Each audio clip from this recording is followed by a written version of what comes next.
Salut! Alors, tu as envie d'être fit pour cet été, pour aller à la plage, et tu aimerais bien te débarrasser de cette petite bouée qui t'aide à flotter, parce qu'il faut quand même bien lui trouver un petit avantage. Eh ben, je te dis bienvenue sur ma chaîne où on parle fitness et nutrition. Donc, si tu débutes en musculation ou pas d'ailleurs, eh ben, j'espère que je vais t'apporter des petites solutions qui vont te permettre d'obtenir le corps de tes rêves. Et on va commencer avec la première méthode que je te propose, qui n'est pas la plus courante, mais qui est utilisée par des millions de gens sur Terre, par des milliards. Je vais bien sûr te parler du jeûne. Alors attention, quand je te parle du jeûne, on va passer par trois phases. Il y a évidemment celle que la plupart des gens connaissent, qui est le jeûne intermittent, qui est la plus facile. Il y a le jeûne hydrique, qui est le jeûne où tu continues à uniquement boire de l'eau, pas de liquide qui contiennent des calories. Et c'est une méthode avec des résultats, on va dire, que tu peux obtenir sur le temps, mais des résultats que je mettrai dans la classe moyenne aussi par rapport à la difficulté. Et enfin, tu as le jeûne sec, donc là, qui est un jeûne beaucoup plus extrême, à la manière des personnes qui sont musulmanes et qui font le ramadan, où tu ne consommes ni d'aliments solides, ni d'aliments liquides. Donc ça, c'est ce qui vraiment te fait perdre du poids, ces trois méthodes-là. Maintenant, je ne connais pas ton état de santé et je ne suis pas ton médecin. Donc, je t'invite, évidemment, si tu veux faire du jeûne, à part le jeûne intermittent, parce que là, franchement, tu risques rien. Mais si tu veux faire du jeûne un peu plus poussé, je te conseille, je te demanderai même d'aller voir ton médecin, enfin ton professionnel de santé, avant d'entamer du jeûne hydrique ou du jeûne sec, et de regarder aussi, évidemment, si c'est compatible avec tes médications, si jamais tu en as, ou ton état de santé. Allez, on va commencer tout de suite. On va démarrer avec le jeûne intermittent. Alors, le jeûne intermittent, qu'est-ce que c'est? Tout simplement, c'est quand tu sautes un repas et que donc tu enlèves une partie de tes calories sur ton apport journalier. Donc, je prends un exemple tout simple. Tu ne manges pas ton petit déjeuner, tu manges ton repas du midi, peut-être une collation à 15h ou 16h ou 17h, et tu manges ton repas du soir. Et bien en fait, sur ton total calorique de la journée, comme tu as enlevé ton petit déjeuner qui correspond pratiquement peut-être à 200, 250 jusqu'à 400 calories, et ben cet apport de calories que tu ne prends pas, forcément ton corps il va en avoir besoin pour fonctionner. Et où est-ce qu'il va les rechercher? Il va les rechercher euh, dans les graisses. Par contre, attention, il y a des gens qui tombent dans le piège, ils disent ah, je fais du jeûne intermittent, je comprends pas, ça marche pas. Il y en a pour qui ça marche tout de suite, parce qu'ils le font bien. Il y en a d'autres qui le font très très mal. Pourquoi ils le font mal? Parce qu'en fait, ils consomment le même nombre de calories sur la journée. C'est-à-dire qu'ils se disent ah, je mange moins le matin. Et puis sans s'en rendre compte, ils mangent un petit peu plus le midi. Alors c'est peut-être 50, 100 calories le midi. Encore la même chose en termes de calories pour le repas du goûter, par exemple. Et il rajoute encore quelques calories sur le repas du soir. Donc au final, un déficit qui aurait dû être peut-être de 200, 300, 400 calories sur la journée, se trouve que plus qu'avec un déficit de 50, 100, peut-être 150 calories. Donc voilà, ce qui n'est pas énorme. Ensuite, nous avions le jeûne hydrique. Alors ça marche vraiment, il n'y a pas de souci là-dessus. Le truc, c'est quoi? C'est que, comme je disais, tu ne t'alimentes plus, à part avec de l'eau minéralisée. Et j'insiste bien sur de l'eau minéralisée. Il faut de l'eau avec des minéraux pour tous ceux que tu vas perdre en urinant, justement. Ou alors, si c'est pas de l'eau minéralisée, tu vas taper dans des bouillons. Que ce soit bouillon de bœuf, bouillon de poule ou bouillon de légumes. Avec le jeûne hydrique, évidemment, tu es obligé de perdre du poids. Ça, il n'y a pas de souci là-dessus. Par contre, il faut faire attention à pas trop boire non plus. Donc, tu vas diminuer ta concentration en minéraux dans ton corps par rapport à la quantité d'eau que tu auras absorbée. Et qu'est-ce qui va se passer? Tu risques d'être fatigué, tu risques d'être peut-être de mauvaise humeur, pas d'énergie, ce genre de choses-là. Donc, évidemment, quand tu fais du jeûne hydrique, c'est important de t'hydrater, mais il faut s'hydrater de la bonne manière. Et la bonne manière pour s'hydrater, c'est quoi? Comme je viens de te le dire, de l'eau minéralisée, je sais pas, comme des Saint-Thior, ce genre de trucs-là, ou alors des bouillons que tu peux faire toi-même, bouillon de poule, bouillon de légumes ou bouillon de bœuf. Enfin, On a la méthode qui est vraiment, pour moi, la plus efficace, mais qui, comme je le répète, te demandera éventuellement d'aller voir avec le jeûne hydrique, d'aller consulter ton médecin, enfin ton professionnel de santé pour savoir si tu es en capacité de le faire, c'est le jeûne sec. Alors, le jeûne sec, je répète, qu'est-ce que c'est? C'est un jeûne où tu ne t'alimentes plus ni de manière liquide, ni de manière solide. Donc, plus d'eau et pas d'aliments solides, pas de pain, pas d'orange, pas de pommes, tous ces trucs que des fois on va dire, ah ben tu jeûnes, tu peux manger ça. Ben non, dès que tu manges, ton jeûne il est cassé. Donc, il ne faut pas manger quand tu fais du jeûne, qu'il soit hydrique ou du jeûne sec. Alors, qu'est-ce qui se passe? Dans le jeûne sec, euh, qui est quelque chose d'ailleurs, je vais rebondir là-dessus, qui est une chose qui n'est pas nouvelle, et qui est même la méthode de diète et même de renouveau psychique, on va dire, pas psychique, mais de renouveau un peu comme les gens religieux, spirituel, voilà, c'est le mot que je cherchais, de renouveau spirituel. Le jeûne sec, ce n'est pas quelque chose qui est nouveau. C'est pratiqué depuis des milliers d'années par les hindous, par les gens qui pratiquent le judaïsme, dans l'islam ou même dans le christianisme. Donc, comment ça fonctionne? Et bien en fait, et pourquoi ça fonctionne mieux même que le jeûne hydrique? C'est que tu vas évidemment taper dans tes graisses, ça c'est une chose, mais tu vas taper dans tes graisses pour faire fonctionner ton corps normalement en termes d'énergie. Mais quand tu fais du jeûne sec, donc en plus de consommer tes graisses internes pour faire fonctionner ton corps naturellement, ton corps il a aussi besoin d'eau pour fonctionner. Salut le chat. Et, donc comme ton corps il a besoin d'eau pour fonctionner, mais que tu ne l'en apportes plus car tu es en jeûne sec, qu'est-ce qui va se passer? Il va taper dans une nouvelle consommation de graisse. Et c'est là que ça devient intéressant. Pourquoi? Il va taper dans une nouvelle consommation de graisse. C'est quoi le rapport avec l'eau? Et bien en fait, ton corps a la capacité, avec les graisses, de fabriquer de l'eau. Je te rappelle une petite formule que tu as dû utiliser quand tu étais au collège, en 5e ou en 6e. H2O. H2O, c'est quoi? C'est deux molécules d'hydrogène pour une molécule d'eau. L'hydrogène, t'en trouves où? T'en trouves dans ta graisse. Donc ça, c'est super. Et ensuite, tu as l'oxygène. L'oxygène, tu le trouves où? Tu le trouves dans l'air que tu respires. Donc, tu associes oxygène et deux molécules d'hydrogène égale H2O. Donc, pourquoi c'est le plus efficace? Parce qu'en plus de consommer tes graisses juste pour faire fonctionner ton corps sans rien faire, tu vas aussi devoir consommer une nouvelle quantité de graisse pour fabriquer, pardon, je veux dire, de l'eau au niveau interne. Voilà. Donc ça, c'était sur le jeûne. C'est une des choses qui me semble le plus efficace quand tu veux perdre du poids, parce qu'en fait, tu n'as pas ce gap de temps qui peut paraître très long quand tu n'as pas envie de faire un régime et que tu vas avoir des résultats rapidement. Souvent, on dirait qu'il faut faire un régime, ça s'étale sur 1 mois, 2 mois, 3 mois, et tu vas perdre 2-3 kilos, tu vois. Alors, et c'est vite fait de perdre difficilement ces kilos, surtout si tu as des fringales ou tu as des petits craquages, entre guillemets. Donc, l'avantage du jeûne, c'est que tu perds rapidement du poids, et tu perds pas n'importe quel poids. Normalement, tu vas taper dans tes graisses, d'accord?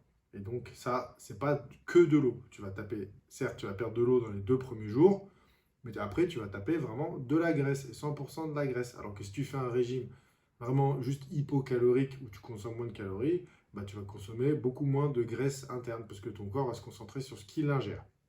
Voilà, ça c'était pour le jeûne. Ensuite, nous allons poursuivre avec en anglais ils appellent ça le NEAT, c'est le Non-Exercise Activity Thermogenesis. En français, on appelle ça la thermogénèse de l'activité non physique. Alors tu dis, what? Qu'est-ce qu'il me raconte Gaëtan? Là, il est en train de me parler du charabia avec son anglais. Enfin, j'aime bien parler anglais, donc j'en profite. Hein. En fait, qu'est-ce que c'est? C'est le NEAT, c'est la dépense énergétique quotidienne qui résulte d'une activité physique spontanée, mais qui n'est pas le résultat d'un exercice volontaire. Donc, pour te donner un petit exemple, c'est par exemple l'énergie que tu vas dépenser quand tu marches pour aller dans ton appartement ou ta maison, pour aller de la salle de bain à la cuisine, ou quand tu vas aller à pied de chez toi jusqu'à la boulangerie, marcher 300 mètres. c'est une activité physique, mais qui ne découle pas d'un exercice volontaire, comme le fait de dire je mets mes baskets et je vais courir, comme ce que je vais faire d'ailleurs avec ma femme tout à l'heure, après la vidéo. Et donc, évidemment, cette dépense énergétique, j'ai un petit peu soif. Petit café, ça fait du bien, petit café au lait, avec de la cannelle. Et donc, évidemment, cette dépense énergétique varie en fonction du gabarit de la personne et aussi essentiellement de son activité professionnelle. Donc, tu comprends bien que quelqu'un qui est professeur d'école à la maternelle, ce qui est un métier très respectable, n'aura pas la même dépense énergétique que quelqu'un qui est déménageur ou qui est maçon, qui doit porter des sacs de ciment, je sais pas, au 3e étage et d'en porter 15, vas-y quoi, les trucs qui font 20-30 kilos, c'est autre chose que de distribuer des copies ou des feuilles ou des crayons. Hein. Je ne critique pas le métier de professeur, on est bien d'accord. Donc, comment ça se passe? Eh ben, pour augmenter ce NEAT-là, cette activité, pour augmenter ta thermogénèse, eh ben, tout simplement, tu peux commencer par exemple par arrêter. Alors évidemment, c'est quand c'est possible. Si tu travailles à 45 minutes, moi je ne travaille pas à côté de chez moi, je ne vais pas me taper 40 kills de vélo le matin et 40 kills de vélo le soir, d'accord? On est bien d'accord là-dessus, c'est quand c'est possible. Eh ben, par exemple, pour augmenter ton NEAT, tu vas arrêter de prendre le bus, si c'est possible, ou alors, au lieu de faire une demi-heure de bus, eh ben, tu descends à la moitié du trajet. D'accord? Donc, qu'est-ce qui se passe? Tu auras une partie du trajet en bus, l'autre partie à pied. Et ben, la partie supplémentaire de trajet que tu fais à pied, forcément, va entraîner une dépense énergétique, comme tu dois marcher. Mais c'est un effort qui n'est pas, c'est pas trop difficile. Malgré tout, tu vas quand même dépenser de l'énergie. Ou alors, tu vas travailler en vélo ou à pied, quand c'est faisable, évidemment, on ne revient pas là-dessus. Maintenant, si tu ne peux pas faire ça par rapport à ton moyen de transport, c'est pas grave. Des fois, tu peux travailler dans un immeuble, comme moi je travaille dans un immeuble, éventuellement, au lieu d'utiliser à chaque fois l'ascenseur, tu utilises les escaliers. Alors c'est sûr, si tu as 15 étages, à la même manière du bus, au lieu de te taper 15 étages d'ascenseur, tu fais 5 étages ou 7 étages en ascenseur et le reste, tu le fais à pied. Évidemment, je parle bien sûr des escaliers à monter parce que c'est plus facile quand même de descendre que de monter. Et si tu as un effort intéressant, il faut mieux monter les escaliers que de les descendre. Donc là, tu te rends bien compte que que tu vas consommer des calories sans faire trop d'efforts et sans trop t'en rendre compte. Alors, parlons ensuite d'un indispensable à mes yeux, car ne l'oublie pas, on est sur la chaîne du fitness intelligent et le sujet c'est fitness et nutrition. Et bien évidemment, je parle de quoi? Je parle de l'activité physique, l'activité pure et dure. Ça, franchement, c'est le Saint Graal. Pourquoi? Eh ben, tu vas améliorer ta santé sur bien des aspects, déjà. Par exemple, en prenant un comme ça, tu vas améliorer ton système cardiovasculaire notamment. N'oublie pas que le muscle le plus important dans ton corps, c'est ton cœur. Et oui, j'espère que c'était ça que tu avais donné comme réponse. Hein. Ce n'est pas tes biceps ou tes pecs. Hein. Le muscle le plus important dans ton corps, c'est le cœur. D'accord? J'ai fait à gauche? Ouais, j'ai fait à gauche. Pourquoi? Eh bien, parce que ton cœur, il est relié par rapport à son réseau sanguin à tous les organes de ton corps. Donc si ton cœur ne va pas bien, eh ben, le reste de ton corps en général n'ira pas très bien. Et donc ça va te permettre quoi? En faisant de l'activité physique, ça va te permettre d'augmenter ta consommation de calories de manière active lorsque tu vas faire un effort, mais ça va permettre d'augmenter aussi ta consommation de calories lorsque tu es en mode passif. Évidemment que lorsque tu prends un peu de muscle, à la manière d'une voiture, tu augmentes la cylindrée de la voiture. Même une grosse voiture, lorsqu'elle est à l'arrêt, elle consomme plus d'énergie que si c'est juste une petite Twingo. Si tu as une Twingo qui est à l'arrêt avec un moteur d'1 litre, elle consomme pratiquement rien à l'arrêt au feu rouge. Par contre, tu mets une grosse Ferrari à côté avec un moteur de 600 chevaux. Forcément, la cylindrée, c'est pas 1 litre, ça va être au moins du 5 ou du 6 ou du 7 litres, j'en sais rien. Et même à l'arrêt, Elle, par contre, elle ne va pas consommer 2 litres. Elle va peut-être consommer tout de suite 7, 8, 9 litres. Alors que la voiture, elle est juste à l'arrêt, elle ne roule pas. Et ben, à la manière d'une voiture, tes muscles représentent ta cylindrée. Plus tu es musclé, plus tu augmentes ta cylindrée. Donc, de facto, même en te reposant, en ne faisant rien du tout, en restant allongé comme ça, là, par exemple, sur le canapé, tu vas consommer plus de calories. Et donc là, dans ces cas-là, en faisant ça, tu pourrais te préparer ton physique pour les Abdo Beach 2023. Donc, quelques exemples d'activités que tu peux faire. Eh ben, on en parle déjà de la musculation. Tu peux faire du street workout, qui est de la musculation, mais pas au sens littéral, dans le sens où tu n'es pas en train de lever des haltères et ce genre de choses-là. Si tu es plus en mode cardio, eh ben, tu peux faire de la course à pied, par exemple, ou du vélo. Enfin bon, je ne veux pas te citer tous les sports qui existent dans le monde, hein, mais tu te doutes bien qu'entre faire du vélo et puis faire du golf, bah, tu n'as pas la même dépense énergétique. Donc il faut être un petit peu intelligent dans le choix de ton sport. C'est comme les échecs, tu vas me dire, ouais, les échecs c'est un sport, mais ça sera plus un sport cérébral, ça va pas être un sport physique, donc ça va pas forcément faire travailler ton cœur.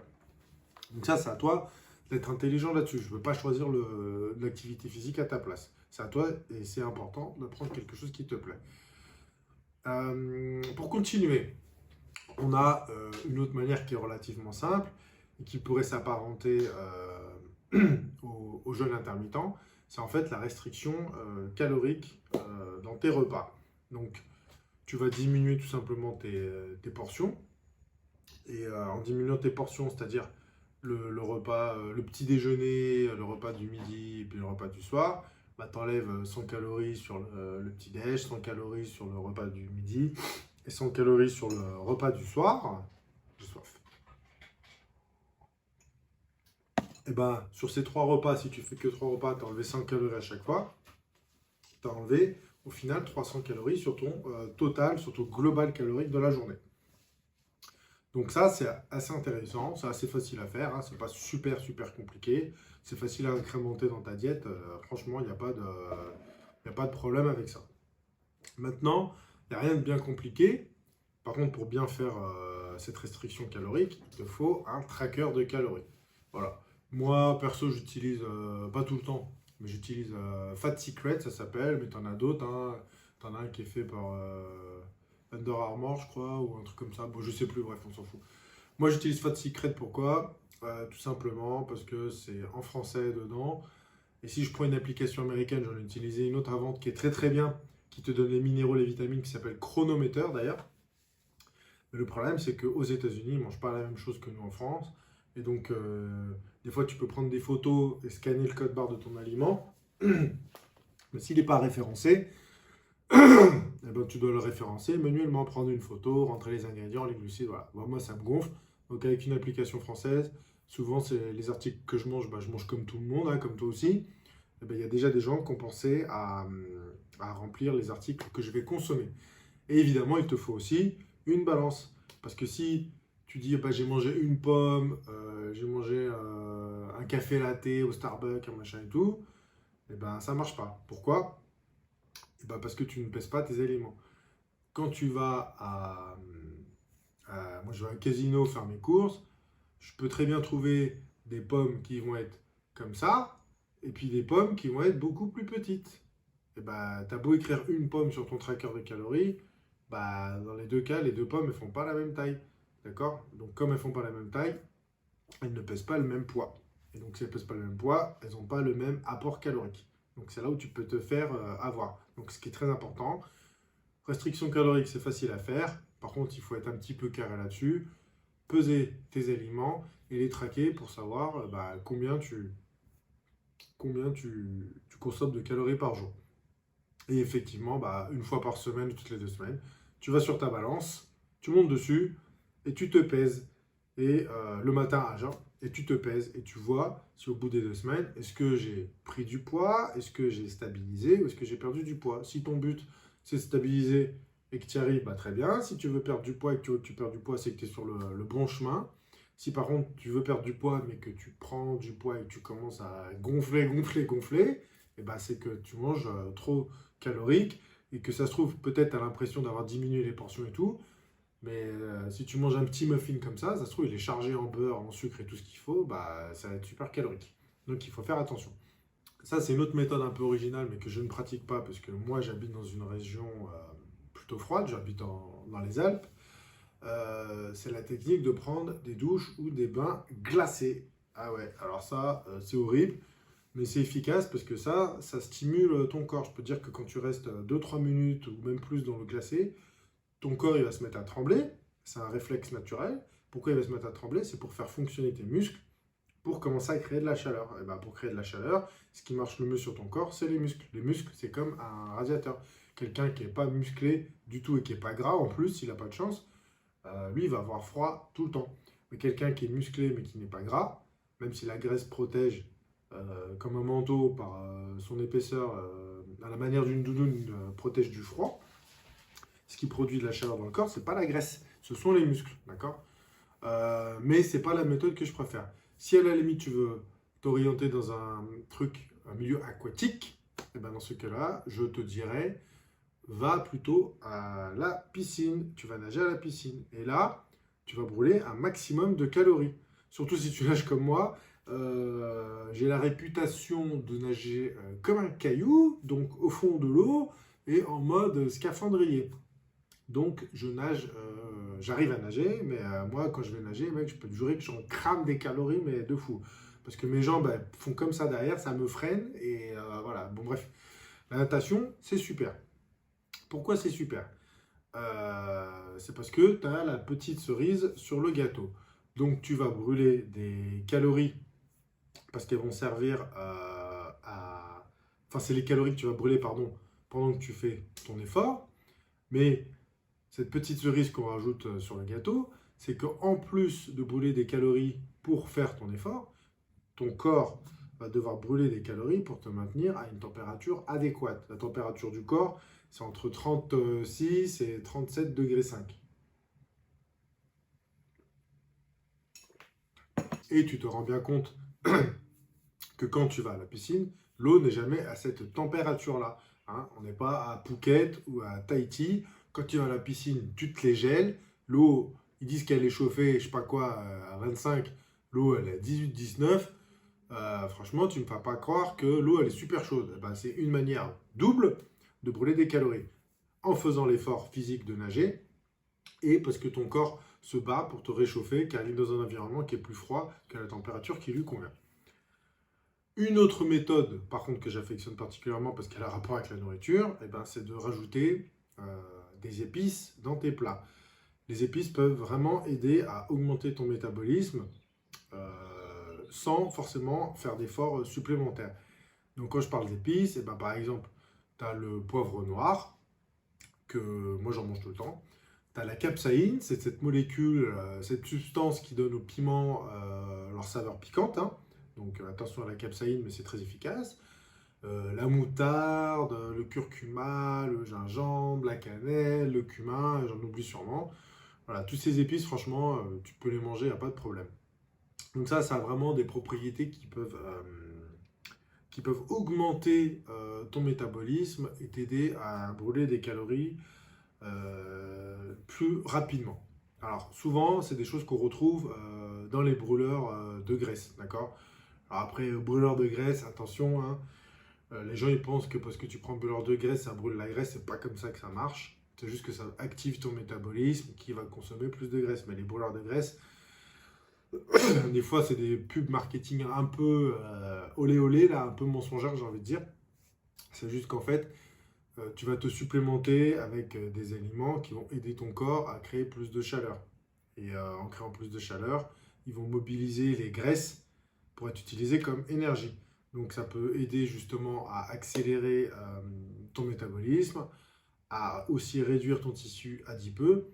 Ou une autre manière indirecte de te faire perdre du poids, bah, c'est aussi en te supprimant, en diminuant en tout cas ton appétit de manière significative. D'accord? Donc, par rapport aux brûleurs de graisse, c'est pas des épices, mais on peut rajouter aussi que souvent dedans, par exemple, tu as du guarana, ou tu as du thé vert avec de la théine, ou de la caféine. Voilà, ça c'est des choses que tu retrouves régulièrement dans tes brûleurs de graisse.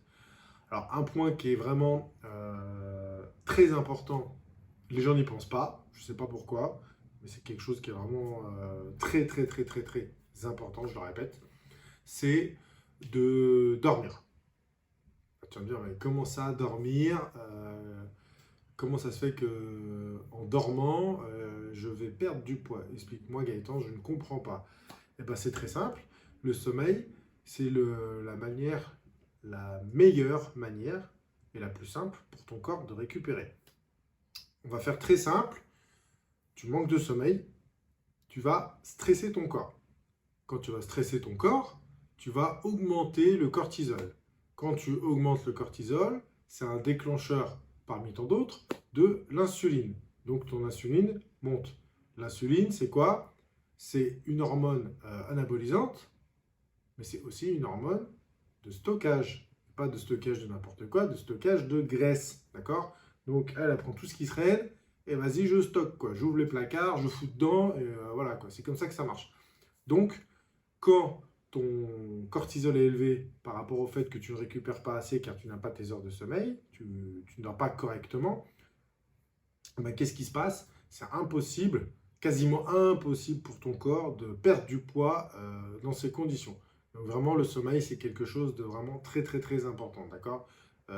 Il faut vraiment, surtout si tu fais du sport, c'est-à-dire que tu as une activité physique qui est plus importante que la moyenne, en plus de ton travail, donc tu as d'autant plus besoin de récupérer. Voilà, ça c'est une chose. Autre chose encore, donc, par exemple, tu peux aussi essayer de manger un petit peu moins salé. Si tu es comme moi, tu adores le sel, et ben, le sucré aussi d'ailleurs, donc merde, je suis un peu foutu, enfin on est un petit peu foutu. Ça c'est ce qu'on pourrait se dire, bah en fait non, il n'y a pas du tout de problème avec ça. Comment ça se passe? Quand tu manges des glucides, ça, donc du sucre, ça entraîne une augmentation de ton insuline, de ton hormone insuline. Donc les glucides entraînent une augmentation de l'hormone insuline. Et cette hormone insuline peut augmenter la rétention de sodium et donc la réabsorption de l'eau dans tes reins. C'est pour ça que lorsque tu fais un régime à faible teneur en glucides, ça entraîne une baisse donc du taux d'insuline, comme elle n'est pas stimulée, et ça entraîne une perte de sodium, et donc par conséquence une élimination d'eau par les voies rénales. Tu vas aller aux toilettes et tu vas te débarrasser de l'eau que ton corps n'a pas besoin. Qu'est-ce qui se passe? Tu élimines donc un excès d'eau tout simplement. D'accord? Tu me suis toujours? Bon, bah c'est nickel. Alors, maintenant, et pour finir, qu'est-ce que tu peux faire pour continuer à perdre du poids? Eh bien, tout simplement, si tu es sportif, surtout dans ce cas-là, c'est de manger un peu moins les jours où tu ne t'entraînes pas. Alors, ça paraît bête, mais lorsque tu ne t'entraînes pas, tes besoins au niveau énergétique sont moindres. Tu as besoin de moins d'énergie pour fournir tes efforts, car tu n'imposes pas à ton corps une charge de travail supplémentaire. Donc, comment dire? Je rajouterais que pour faire une prise de masse musculaire propre, et puis minimiser la perte de graisse, qui est inévitable, hein. Les seuls gens qui ne prennent pas de graisse en prenant uniquement du muscle, c'est les gars qui vont à la salle et ils y envoient, quoi, les gars. Ils envoient du lourd. Bref, si tu veux faire une prise de masse propre et minimiser l'apport de graisse qui est quand même obligatoire, et ben en fait, tu vas être obligé d'incorporer des calories supplémentaires. D'accord? Ça, c'est obligé c'est quelque chose d'obligatoire dans le cadre d'une prise de masse. Mais dans ces cas-là, il va falloir le faire, où ça? Eh ben, autour de ton entraînement. Ce que j'avais déjà dit dans une vidéo, c'est un système péré-workout. C'est maximiser l'apport de tes calories au moment où tu en as le plus besoin, donc avant, pendant, après ta séance. D'accord? Donc si tu fais une séance qui dure 1 heure, eh ben, 2-3 heures avant du sucre, avec des bonnes protéines. La même chose pendant ton sport, et 1 à 2 heures après ton sport, pareil. Donc grosso modo, tu as un gap, enfin tu as un laps de temps de 3 à 4 heures pour faire les choses bien. C'est vraiment là où tu en auras le plus besoin, où tes efforts seront le plus récompensés. Voilà, on arrive à la fin de la vidéo. J'espère que mes conseils vont t'aider à avoir le corps de rêve que tu veux pour cet été, pour la plage. Et puis je te dis à bientôt. Ciao, ciao!